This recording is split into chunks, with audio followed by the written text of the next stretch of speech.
Hello, everybody, and welcome back to Cricket Unfiltered.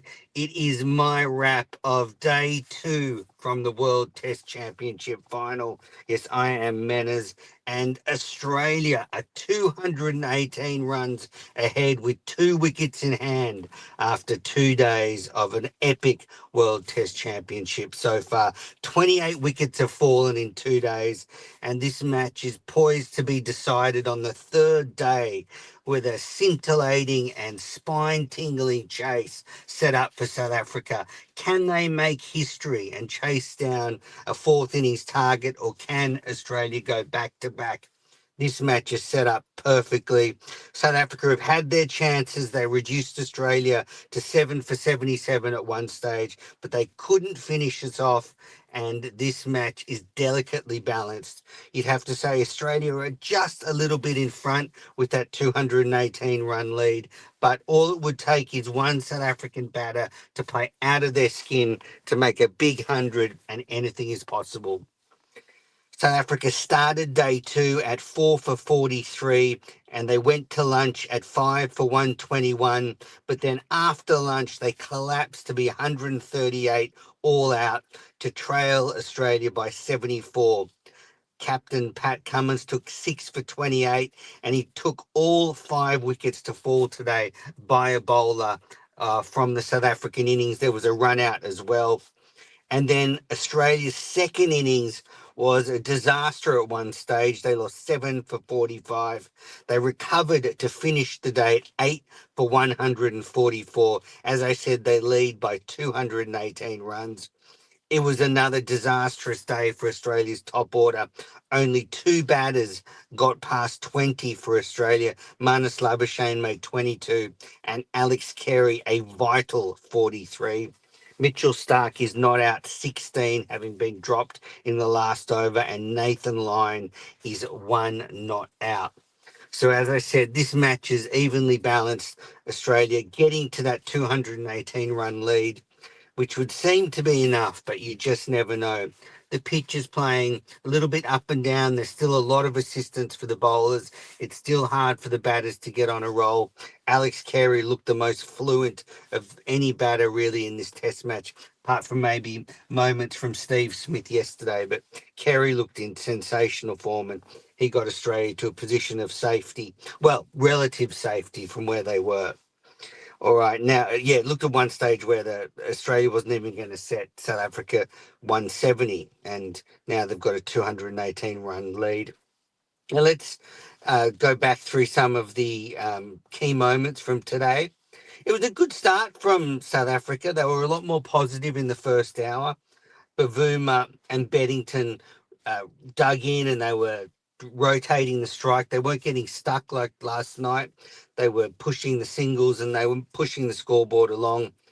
At one point, Bavuma was out LBW, but then when it was referred, it seemed like it showed he had a little inside edge, so that was overturned.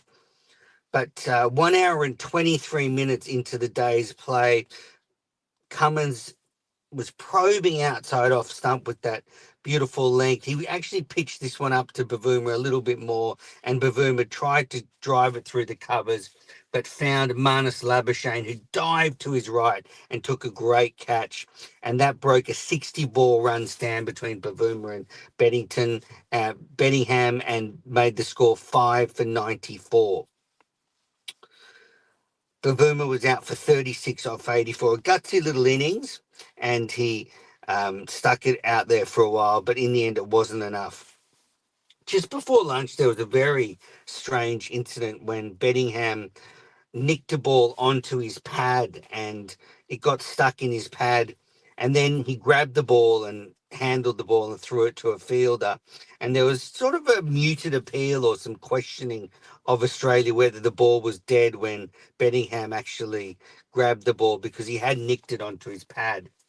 In the end, the umpires moved on pretty quickly, and there was no controversy like when Johnny Bairstow dismissal from a couple of years ago. And look, thankfully, we don't need this game being overshadowed by a controversial dismissal. But Bettingham made a big mistake there. I think by the actual letter of the law, he did handle the ball, and so I don't think it's handling the ball now; it's obstructing the field. I think that handling the ball law has been changed. So.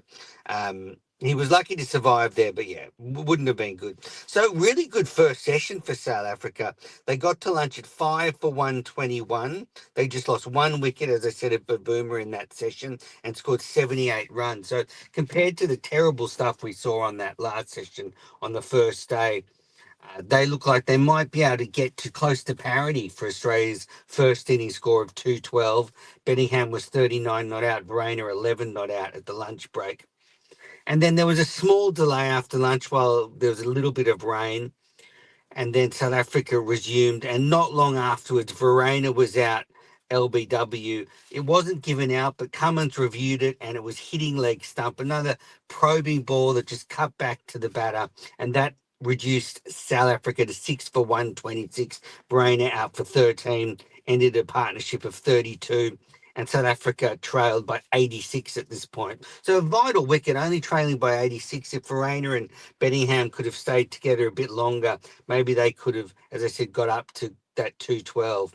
That brought Jansen in, Marco Jansen, who's a handy batter, but he was out for a duck in the same over, caught and bowled by Pat Cummins. He just poked one back to Pat, a pretty loose shot actually. Nothing really in the delivery. It's easy for me to say, but yeah, Marco Jansen was just tentative, and Cummins a good catch in his follow through. And that was 2 wickets in the over for Cummins. And he was turning this game. This was Captain Pat Cummins at his absolute best, bowling really well, relentless line and length, good pace. We'll talk about his hostility later with Rabada, but he was fired up. This was Captain Pat taking the ball and saying, I'm going to make something happen here. So then Bettingham was caught behind off Cummins for 45, and that was Cummins' fifth wicket. His first 5 wicket haul at Lords. It was just a ball beautifully outside off stump, and Bettingham just flirted with it. He got a fine edge to carry. That meant Cummins' figures at the time were 5 for 28. That was his 14th 5 wicket haul in Test matches, and that took him to 299 Test wickets. So he was on the precipice of doing something special, and 300 Test wickets is such a special milestone. I remember being at the SCG when Shane Warne bowled Jacques Callis in fading light to bring up his 300th Test wicket. So such a big milestone. So Kagiso Rabada came to the crease. Cummins had taken 3 very quick wickets at this stage. And Rabada ducked straight into a bouncer that hit him on the shoulder. And then Cummins bowled another bouncer to him, and this time hit him in the head. And really terrific bowling. Then there was a run out. Good turn and throw by Travis Head to run out Maharaj, who just turned one down the leg side. And there was only ever one in it, but he came back for a second and he was run out. And then Rabada, last man to go, he pulled one out into the deep, and he was caught by Bo Webster coming in and just plucking one off the turf. And he was the 300th wicket for Pat Cummins in Test cricket. He became the 8th Australian to take 300 Test wickets. He joins Warne, McGrath, Lyon, Stark, Lilly, Johnson, and Lee. Think about that. We've got 3 people in this current attack with 300 Test wickets. Great catch by Webster, actually coming in from the outfield, and dismissed Rabada, one of his great foes. In terms of Test matches, it's the fourth fastest Aussie to 300 Test wickets, and he's also taken 300 wickets with the 6th best bowling average in history. And it's just taken him 68 tests, the 4th fastest in Australian bowlers. So South Africa was all out for 138, and Cummins finished with figures of 6 for 28. The 3rd best figures for an Aussie skipper, and the best figures by any skipper at Lords with the ball. And after lunch, South Africa lost 5 for 17, so a stunning collapse. They lost 5 for 12 in that last little period. Mitchell Stark finished with 2 for 41, Josh Hazelwood 1 for 27, and Pat Cummins, as I said, 6 for 28. So straight after lunch, the game took a huge swing back to Australia. And this is where, if you're an Aussie fan or a neutral, you're thinking Australia's going to dominate from here. They're going to get a big lead. They're going to set South Africa maybe over 300, and this is going to be a very one-sided affair. And in the first over, Marnus Labuschagne scored 7 runs. So it looked like a positive start for Australia. And then Khawaja, after being stuck on 0 for a long time, having been dismissed for 0 in the first innings, got off the mark. And that single was his 15,000th first class run. So he's made 15,000 first class runs at an average of 45. So that's quite a milestone. But then he was out given he was almost a huge appeal when he was pulling one when the score was 16. It was reviewed, but it was given not out. And then eventually he was give out to Rabada when the score was 28. So just like in the first innings, Rabada came around the wicket, just tempted Khawaja outside off stump, and he was gone. That made the score 1 for 28 and a double failure for Khawaja. And we've seen it consistently from Khawaja in the last couple of years. He's vulnerable to fast bowling. That extra pace at his age is very difficult for him. And, I've had a lot of messages from different people asking me if Kawaja's career is done, but the selectors are sticking with him. You can't forget he made that huge double hundred only a couple of tests ago in Sri Lanka, but he's got a weakness now to good fast bowling, and I'm not sure whether England will be able to exploit at this Ashes how fit their fast bowling are going to be, but it's definitely a concern, and actually Australia's top order is a whole concern because Cameron Green came out in his first test match batting at number 3. So he failed in the first innings and he was out for a second ball duck, advancing to Kagiso Rabada, just kind of moving down the crease a little bit while the ball was being delivered and edging it to third slip. So that was a second ball duck for him. Twice in the test match, Rabada had dismissed Khawaja and Green in the same over. That left the score 2 for 28 and Australia got to 2 for 32 at the tea break, having resumed their innings with about an hour to go before the tea break. Then after the tea break, Marnus and Steve Smith resumed, and Marnus was out for 22 off 64, and that made the score 3 for 44. And again, it was Jansen who got Marnus pitching the ball up and finding the edge, and Marnus not being able to capitalise on a good start. And, a very concerning test match for Australia's top order. The top 3 across both innings scored just 49 runs. Between them in 6 innings, they didn't even make 50. And so you have to wonder whether Marnus and Khawaja is an effective opening partnership. Where does that leave Cameron Green? Is he a number 3? As I said, when I was putting my order together, I thought Smith was the natural number 3. He's in such good form, and he did so well when he was at number 3. But he wants to stay at 4, or Cummins wants him to stay at 4. Cummins said they don't want to move him because he's done so well. And, they had that ill-fated experiment when they put him up to the top of the order. So there are a lot of questions for Australia's top order to sort out between now and the Ashes. Does Constance come back in? Who does he come back in for? I mean, there could be a school of thought that actually you drop Khawaja and you persist with Labuschagne at the top of the order. Marnus is only, I think, 31, maybe 32 at the most, so he's got a lot of cricket left in him. Khawaja doesn't have much left in him. He's 39. Is Constance and Labuschagne a good long-term partnership? I don't know. Is Green number 3? Big question. So, this test match hasn't helped the selectors at all because none of them have put their hand up. And then Steve Smith, who seemed to be batting so well in both innings, was out LBW to Ngidi for 13. It was a muted appeal at first. Smith sort of shuffling across, hit. It looked like outside off stump, but then they reviewed it and he was hit just on off stump. And that had Australia 4 for 48 and only leading by 122 runs. And this is where it all went wrong for Australia really quickly. Webster was given out, LBW, hit on the back leg. He reviewed it. He was still out. So that Ngidi had another wicket. He caught Webster on the crease and just brought the ball back in. That had Australia 5 for 64, only leading by 138. And this was made for someone like Travis Head to get going. But then next over, Mulder came around the wicket and got a full ball to swing back into Head between bat and pad. And he was bowled for 9. That had Australia 6 for 66. So from 2 for 44, that slumped to 6 for 66. And then, losing 4 for 22. So Carey joined, so Cummins joined Carey, and they were only 140 in front, which is just not enough. And that's why I said at one stage it looked like Australia was going to struggle to set 170.